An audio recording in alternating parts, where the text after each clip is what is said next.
అధ్యాయంలో 10వ శ్లోకంలో శ్రీకృష్ణుడు చెప్తాడు, ఒక జంతువుని అన్యాయంగా చంపి దాని యొక్క మాంసాన్ని స్వీకరించడం అనేది తామస గుణానికి చెందింది కాబట్టి తామస గుణం కలిగిన వాళ్ళు డివోటీస్ గా మారడం కష్టం కాబట్టి, ఎందుకంటే డివోటీస్ అనే వాళ్ళకి దయ ప్రేమ కరుణ అనేది ఉండాలి, తామస గుణం కలిగిన వాళ్ళకి అవి ఉండవు అని. డివోటీస్ అవ్వాలంటే నాన్ వెజ్ ని ఆపేయాలి. మీకు అర్థమైందని అనుకుంటే బేసిక్స్ ఆఫ్ భగవద్గీత. జీవం అనేది మొక్కల్లో తక్కువ స్థాయిలో ఉంటది, మొక్కల కంటే కొంచెం ఎక్కువ పురుగుల్లో ఉంటది, పురుగుల్లో కంటే కొంచెం ఎక్కువ జంతువుల్లో ఉంటది, జంతువుల కంటే కొంచెం ఎక్కువ మనుషుల్లో ఉంటది. ఆ స్థాయి అనే లెవెల్స్ ఇలా ఉంటాయి అనమాట.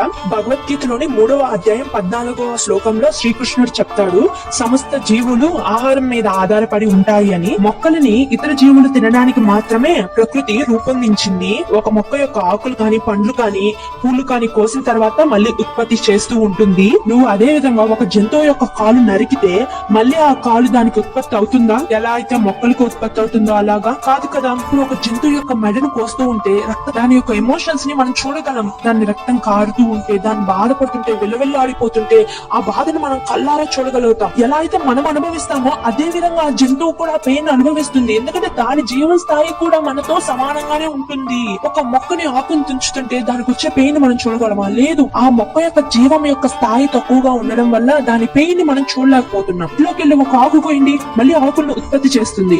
ఒకవేళ ఆ చెట్టును పీకేసినా సరే అది 100 విత్తనాలని ఆ చెట్టు నుంచి ప్రొడ్యూస్ చేస్తుంది. దాని వల్ల మనం 100 మొక్కల్ని వేసుకోగలం. ఇప్పుడు చాలా మంది వచ్చి కమెంట్ చేస్తారు, జంతువుల యొక్క పాలు కూడా తాగకూడదు కదా, అది కూడా హింసే కదా అని.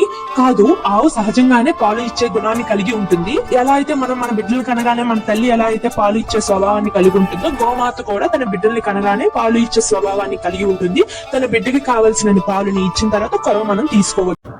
ఈ రోజు మంచి మాట. ఈ వీడియో నచ్చినట్లయితే కామెంట్ చేయండి. హరే కృష్ణ. ఈ వీడియో నచ్చినట్లయితే లైక్ చేయండి, షేర్ చేయండి, సబ్స్క్రైబ్ చేసుకోండి. Thank you.